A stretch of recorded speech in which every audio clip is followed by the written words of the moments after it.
preacher. அல்லது கிறிஸ்தவ பிரசங்கியாரா இருந்தாலும் சரி. I can't make out, but you know in your mind what you're thinking about most of the time. என்னாலே கண்டுபிடிக்க முடியாது, ஆனால் எதை குறித்து அதிகமாக சிந்தித்துக் கொண்டே இருக்கிறீர்கள் என்பதை நீங்கள் கண்டுபிடித்து விடலாம். You tell me what you are thinking about most of the time, I'll tell you what you love.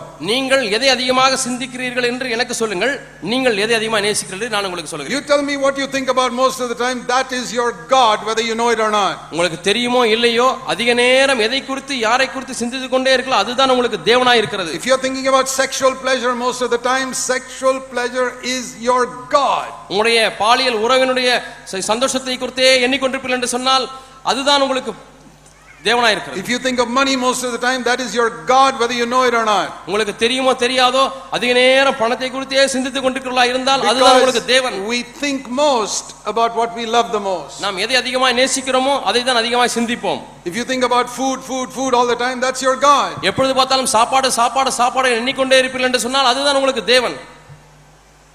So there's a difference between earning money and loving money. ஆகவே பணம் சம்பாதிப்பதற்கும் பணத்தை நேசிப்பதற்கும் வித்தியாசம் உண்டு. Jesus earned money as a carpenter. இயேசு ஒரு தச்சு தொழிலை செய்து பணத்தை சம்பாதித்தார். For at least about 12-13 years. 12-13 ஆண்டுகளாக பணம் சம்பாதித்தார். But he never loved it. ஆனால் அதை நேசிக்கவில்லை. People gave him gifts when he was a preacher. You read that in John 8 verse 3. யோவான் 8ஆம் அதிகாரம் 3ஆம் வசனத்தை வாசித்து பாருங்கள். அவர் பிரசங்கியாராக இருந்த பொழுது மக்கள் அவரிடத்திலே போய் பணத்தை கொடுத்தார்கள். He got it and he took it. அவர் அதை பெற்றுக்கொண்டார், ஏற்றுக்கொண்டார். He wouldn't take it himself. He'd say give it to Judas Iscariot. He's the treasurer. அவராக ஒன்றை பெற்றுக்கொண்டது கிடையாது. அங்கே பொருளாளராக யூதாஸ்கார் இருந்தவர்கள் அவரிடத்திலே கொடுத்து விடுங்கள் என்று சொல்வார். But that was for Jesus and his disciples. ஆனால் அது இயேசுவுக்கும் சீஷர்களுக்கும் உள்ள செலவுக்காக பணம். He received money. அவர் பணத்தை பெற்றுக்கொண்டார். He never loved it. ஒரு காலம் அதை நேசிக்கவில்லை. He earned money as a carpenter. அவர் தச்சனாக இருந்து பணத்தை சம்பாதித்தார். He received money as a preacher. பிரசங்கியாராக இருந்து பணத்தை பெற்றுக்கொண்டார். His mind was never on money. ஒரு காலம் அவருடைய மனது பணத்திலே இல்லை. Never. ஒரு காலம் இல்லை. That proves that he did not love money. இது எதை நிரூபிக்கிறது என்று சொன்னால் அவர் பணத்தை நேசிக்கவில்லை. His mind was always on his father. What is the father saying? அவருடைய மனது எப்பொழுதுமே என்னுடைய பிதா என்ன செய்கிறார், என்ன சொல்லுகிறார், என்ன செய்கிறார் என்பதிலே தான் இருந்தது. His mind was not on food. அவருடைய மனது எப்பொழுதுமே சாப்பாட்டிலே இல்லை. He ate food but his mind was not on that. அவர் சாப்பிட்டார், ஆகாரம் சாப்பிட்டார், மனது அதிலே இல்லை. It's very important to understand this. இதை நாம் விளங்கிக் கொள்வது மிக மிக முக்கியமானது. The Bible says in Colossians chapter 3. வேதம் சொல்லுகிறது கொலோசியர் 3ஆம் அதிகாரம்.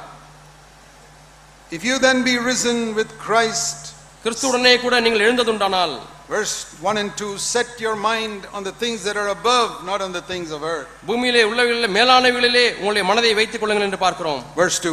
இரண்டாம் வசனம். That is the mark of someone who is united with Christ. கிறிஸ்துவோடு கூட சேர்ந்து இருக்கிற ஒரு மனிதனுடைய அடையாளம் இதுதான்.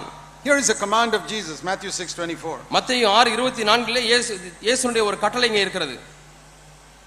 I must not love money. நான் பணத்தை நேசிக்க கூடாது. I can earn it. நான் சம்பாதிக்கலாம். You can earn as much as you like.